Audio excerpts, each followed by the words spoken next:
اپنی ریکمنڈیشن دے سکیں. اس میں پہلا دن تو ویسے ہی گزر جاتا ہے اور باقی رہ جاتے ہیں 2 دن, اور 2 دن جو ہے وہ ممبر پریشان ہوتا ہے کہ کہاں سے پڑھے اور کہاں سے شروع کرے اور کہاں پہ ختم کرے. تو یہ پریکٹیکیبل نہیں ہے. اس میں اس کو درست کرنا چاہیے. یقیناً یہ اس دفعہ تو نہیں ہو سکتا, اگلی دفعہ ہو پائے گا, مگر اس معاملے کو درست ہونا چاہیے. اور پھر اسی طرح سے ریکمنڈیشنز کے لیے جو ٹائم ہوتا ہے, اب اس کے 2 پارٹ ہیں سر. ایک پارٹ تو ہو جاتا ہے جس میں جو ہے نا وہ فائنانس بل جو آتا ہے جو بعد میں ایکٹ بن جاتا ہے, ایک وہ حصہ, اور دوسرا PSDP ریلیٹڈ ہوتا ہے سر. اس میں تو چلیں کسی حد تک امینڈمنٹس جو ہے نا وہ آ بھی جاتی ہیں, کیری بھی ہو جاتی ہیں. جو فیڈرل PSDP ریلیٹڈ معاملہ ہوتا ہے اس میں وہ سارا کچھ پہلے سے جو ہے وہ تکمیل اور تدوین اس کی ہو گئی ہوتی ہے, اور اس مرحلے پہ مذاق ہوتا ہے اس کا. اور پھر بھی میں دیکھ رہا ہوں کہ اس حوالے سے ریکمنڈیشن آئی ہیں, اور اس پہ کافی ساری جو ہے نا ریکمنڈیشن آئی ہیں, مگر کیا یہ کیری ہو پائیں گی یہ شاید مجھے نہیں لگتا کہ یہ اس کے بعد جو ہے نا اگر یہ اس کے اوپر ٹچ کریں گے تو کسی اور جگہ سے نکالنا پڑ جائے گا. یہ جو پھر کیلکولیٹر آپ پکڑیں گے تو کیلکولیٹر جو ہے نا وہ کہیں ایڈ کرنا پڑے گا تو کہیں سے جو ہے نا نکالنا پڑے گا. سر پھر جب ریکمنڈیشن آتی ہیں, پورے احترام کے ساتھ مانڈی والا صاحب نے, ان کی ٹیم نے بہت محنت کی, ان کے ساتھ جو باقی سٹاف تھا انہوں نے بھی یقیناً بہت محنت کی, رات دیر تک بیٹھے رہے, آ کے پورا جو ہے نا 8-8 10-10 گھنٹے مسلسل انہوں نے کام کیا. کھانا بھی ایون یہاں پہ کھایا, ایک دن ہمیں بھی کھلایا انہوں نے کھانا. محسن عزیز صاحب کا کھانا تھا شاید اس دن, وہ کھلا رہے تھے. تو وہ سر اس میں ایسا ہے کہ یہ ریکمنڈیشن آ گئی, میجارٹی کے بل پہ کیری بھی ہو گئی, مگر کیا کسی نے میجارٹی کے بل پہ جب کیری ہو جاتی ہیں, کسی نے یہ سوچا کہ ہر چیز میں میجارٹی کے بل پہ چیزیں کیری ہونا جو ہے ان کے اپنے لیے, جو وہ پشتوں میں کہتے ہیں پیغور ہے, یہ ایک تانا ہے.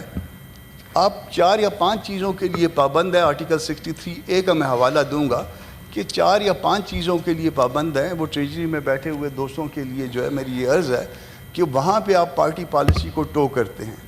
یہاں پارٹی پالیسی کو ٹو نہیں کرنا ہوتا, آپ کو اپنا مائنڈ جو ہے اپلائی کرنا ہوتا ہے, اور اپنا مائنڈ اپلائی کرنے کے بعد جو ہے کوئی اس کو غلط سمجھے تو غلط ہے, اگر درست سمجھے تو درست ہے. یہ نہیں کہ وہ اس میں پارٹی نے انسٹرکشنز دی ہیں اور آپ اس کو کیری کر لیں اور اس کے بعد جو ہے نا وہ کیری ہو جائے. تو اس میں میری درخواست ہے کہ یہ ایک تانے والی بات ہے, یہ دوست اس کو جو ہے نا اس کو پارٹی پالیسی کے طور پہ نہ لیں. جب ریکمنڈیشن آ جائے اس کے بعد اس میں ڈیبیٹ ہونی چاہیے. یہاں پہ بھی جو ہے نا میں وزیر قانون سے ریکویسٹ کروں گا کہ یہاں پہ بھی لیجسلیشن جو ہے ریکوائرڈ ہے, اور اس معاملے کو درست ہونا چاہیے.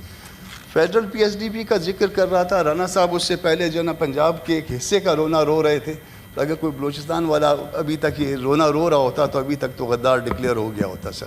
تو شکر الحمدللہ کہ پنجاب میں جو ہے نا آپ لوگ جو ہے وہ آپ بھی اپنا رونا روتے ہیں, مگر اگر ہم اپنا رونا روتے ہیں, ہم منع کہ غدار نہیں ہیں, ہم پاکستان کے اتنے ہی وفادار ہیں جتنا کوئی اور ہو سکتا ہے, یا وہ شاید ممکن ہے کہ ہم اس سے بھی زیادہ ہوں. مگر ہم کو بھی جو ہے 2 اور 2 جو ہے وہ 4 روٹیوں والا معاملہ ہے ہمارے ساتھ, وہ ہوتا ہے. یہ فیڈرل PSDP کو جب دیکھیں گے آپ تو اس میں سر اب میں پھر مجھے کیونکہ طارق صاحب سے میں تھوڑی لبرٹی لے لیتا ہوں. حافظ آباد کا معاملہ ہوگا, اس کی PSDP ہوگی, تو اس میں جو ہے نا وہ 2-4 سالوں کے اندر 2-4 بجٹس کے اندر جو ہے نا وہ معاملہ وائنڈ اپ ہو جائے گا, وہ اسکیم وائنڈ اپ ہو جائے گی, اس کے لیے پیسے بھی رکھے جائیں گے. مصدق صاحب کا معاملہ ہوگا اسی طرح سے ہوگا, مانڈی صاحب کا ہوگا اسی طرح سے ہوگا. کچی کنال کا ذرا دیکھیے گا, کچی کنال کے حوالے سے جو اماؤنٹ رکھی گئی ہے, پھر وہ اس کے بعد جو ہے نا وہ کہتے ہیں کہ پڑھتا جا اور شرماتا جا.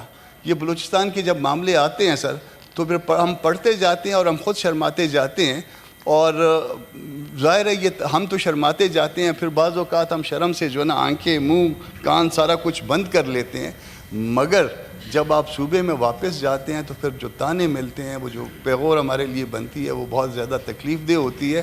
تو خدا کے واسطے جب آپ اس کو بھی وہاں پہ بھی جو پروجیکٹ جو ہے نا ان کو بھی مکمل کرنا ہو, اس کے لیے بھی 100 سالہ منصوبہ نہیں ہونا چاہیے, اس کے لیے بھی اسی طرح سے ہونا چاہیے جیسا گوجرانوالا میں ہوتا ہے, لاہور میں ہوتا ہے, کسی اور جو ہے نا سینٹرل پنجاب کے ایریے میں ہوتا ہے. تو یہ چیزیں سر اس کو پوائنٹ آؤٹ کرنا چاہتا تھا. آپ کا بہت شکریہ, آپ نے ٹائم دیا. مگر یہ میری ان کے ساتھ یہ ریکویسٹ ہے کہ بلوچستان کو بھی اپنا بھائی سمجھے, اور اگر بھائی نہ سمجھ سکے تو کم از کم بہن ضرور سمجھے, آدھا حصہ دے دیا کریں. پہلے سینیٹر اجید ایت اللہ صاحب کا بھی سوال لے لیں. پھر آپ دونوں کا جی اجے ہدایت اللہ صاحب. بسم اللہ الرحمن الرحیم. شکریہ جناب چیئرمین صاحب چونکہ رانا محمود الحسن صاحب نے بہت زبردست اشعار سے اپنا خطاب کیا ہے، تو میں بھی ایک شعر عرض کرنا چاہتا مائک کے ہوں. ذرا قریب آ جائے اجی صاحب. حیات لے چلو کائنات لے چلو، حیات لے چلو کائنات لے چلو، چلو تو سارے زمانے کو اپنے ساتھ لے چلو. محترم جناب چیئرمین صاحب، پہلے تو میں جناب محترم سینیٹر علی ظفر صاحب نے جس بات کی نشاندہی کی ہے اور اس نے یہ بتا دیا کہ یہ کتاب جو ہے نا یہ کافی 100 صفحات پر مشتمل ہے، اور یہ ابھی جو ہم پڑھنے کے لیے اگر بیٹھ جائے تو میرے خیال میں کافی ٹائم لگتا ہے، تو اس کے لیے